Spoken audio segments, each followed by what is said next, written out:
All India Muslim जमात के राष्ट्रीय अध्यक्ष मौलाना शहाबुद्दीन रजवी बरेलवी ने कहा कि मोहम्मद शमी की बेटी ने होली खेली है। मुझे इस सिलसिले में शरीयत का हुक्म पूछा गया। इस सिलसिले में दो तरह के हुक्म हैं। एक ये कि अगर वो बच्ची नाबालिग और नासमझ है तो शरीयत का उस पर कोई हुक्म लागू नहीं होगा, और दूसरी बात ये कि अगर ये बच्ची बालिग, समझदार और पढ़ी लिखी है, ये जानते हुए होली खेली है कि ये गैर मुस्लिमों का धार्मिक त्योहार है, तो फिर ये लड़की शरीयत की नज़र में मुजरिम और गुनहगार है। वहीं मौलाना ने कहा कि मोहम्मद शमी साहब को हमने पहले भी शरीयत की बातें बताई थी और अब फिर दोबारा हम उनको हिदायत देते हैं कि अपने परिवार की परवरिश पर ध्यान दें और हर सूरत में शरीयत के उसूलों का ध्यान रखें। आगे क्या कुछ कहा शहाबुद्दीन रजवी ने, सुनिए।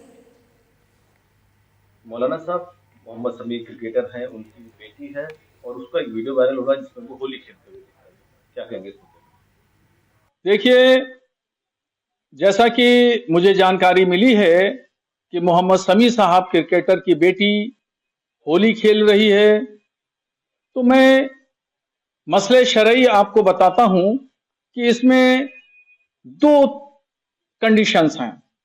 पहली कंडीशन ये है कि वो बच्ची है, नासमझ है, नाबालिग है। अगर उसको शरीयत का नुक्ता नजर नहीं पता है तो उस पर कोई शरीयत हुक्म नहीं देती है।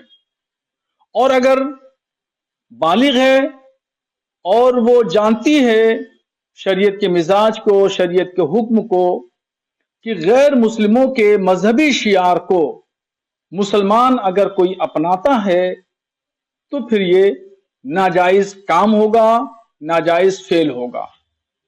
ऐसे ही होली, ये गैर मुस्लिमों का मजहबी शियार है और इस मजहबी शियार को कोई मुसलमान जानने के बावजूद भी अपनाता है तो फिर वो नाजायज होगा और उसका ये फेल शरीयत की गिरफ्त में आएगा। ये गुनाह का काम है। मैं इस सिलसिले में मोहम्मद शमी साहब को पहले भी आगाह कर चुका हूं और शरीयत की बात बता चुका हूं। फिर भी मैं दोबारा उनको बताना चाहता हूं कि वो अपने परिवार पर ध्यान दें कि उनके बच्चे क्या कर रहे हैं, क्या नहीं कर रहे हैं, कहां शरीयत के उसूलों का उल्लंघन कर रहे हैं, शरीयत के ज़ाब्तों की पासदारी हो रही है, नहीं हो रही है। ये मुसलमान वालिदैन की जिम्मेदारी है कि अपने बच्चों की परवरिश अच्छे अंदाज में करें, अच्छे अंदाज में तालीम और तरबियत करें। यही सबसे वालिदैन के लिए बहुत अहम काम है।